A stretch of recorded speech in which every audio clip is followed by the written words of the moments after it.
శంఖారావము మన recording number number 3 అన్నమాట. ఈ క్రింది స్థాయి నుండి ఆ పై స్థాయి వరకు గల మానవులకందరికీ మార్గదర్శకము కాగల సర్వ సమగ్రమగు మహాగ్రంథము ప్రపంచ వాంగ్మయములో మహాభారతం ఒక్కటే.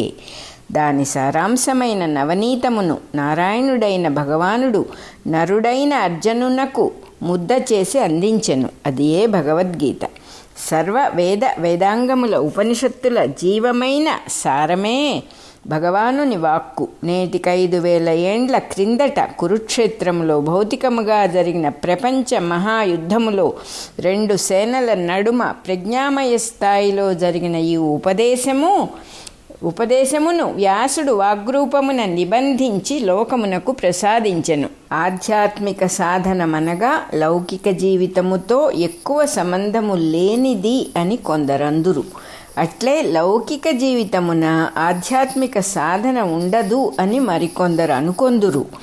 ఆత్మవిద్యను తూర్పున ఉదయించిన ఉషస్సుతోనూ సంసార బంధములతో కూడిన లౌకిక జీవనమును పడమటతోనూ అస్తమయముతోనూ పెద్దలు పోల్చి సంకేతించిరి. ఈ రెండును వేర్వేరుగా భావించేవారు పొరపడినవారు. సూర్యోదయం అస్తమయములోనికి, సూర్యాస్తమయము ఉదయములోనికి పరిణమించుచుండుట పొరబడని వారు గుర్తించగలరు.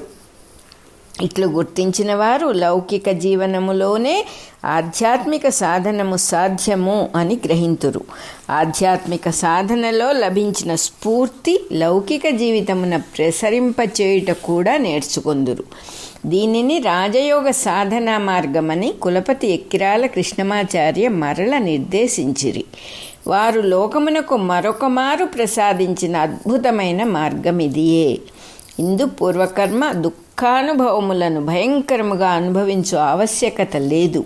పూర్వకర్మననుసరించి దుఃఖ కారణములు వచ్చుచూ పోవుచుండుటయు వానిని గూర్చి దుఃఖించుటకు సాధకునకు తీరిక లేకుండుటయు ఇందలి విచిత్రము. పరమగురువులు మాస్టర్ సిబివి ప్రసాదించిన భృక్త రహిత తారక రాజయోగ సాధనా మార్గమునకు మాస్టరు గారు అనుగ్రహించిన అనుభూతిమయమగు వ్యాఖ్యానమే ఈ శంఖారావము.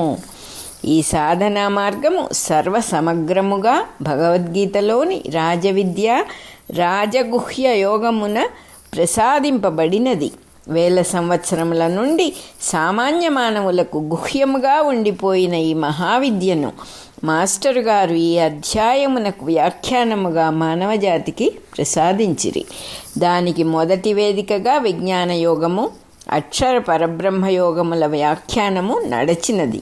శ్రీకృష్ణ భగవానుడు ప్రసాదించిన భగవద్గీతలోని 9వ అధ్యాయమగు రాజవిద్యా రాజగుహ్య యోగము ముఖ్యమైన మెట్టు.